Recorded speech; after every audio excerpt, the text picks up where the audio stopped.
Pada kata, Umi, sakit je tak apa, dia minta sakit lutut. Okey, makan gapo? Minyak zaitun ya, gitu lah sama. Assalamualaikum. Nas Umi, Salma binti Babo. Suka dikenali dengan sepanggil Umi lah belakang. Asal daripada Kampung Tualan, Kuala Kelantan. Apa ni sakit pinggir. Telah melahirkan anak, Umi sakit pinggir lah sama. Jadi alhamdulillah lah rasa banyak botol dah Umi ni. Dekat dengan 40 botol tak ada dah rasa.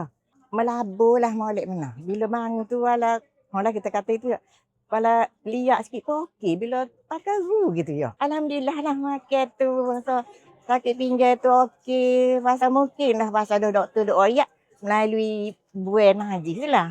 Nak show. Memang mi royak dia moyak. Umi, dia tempat tu kalau Umi makan kalau pada kata Umi sakit tak apa dia minta sakit lutut. Okey, makan gapo? Minyak zaitun ya, gitu lah sama. Jadi pada dia kalau dia mau sakit gapo pun, makan kat cetera kat minyak zaitun. Gitulah. Cubalah makan hak sabun tak teral lagi ni teralan minyak zaitun ni kan tahu hak mana tak itu boleh sembuh gapo kan.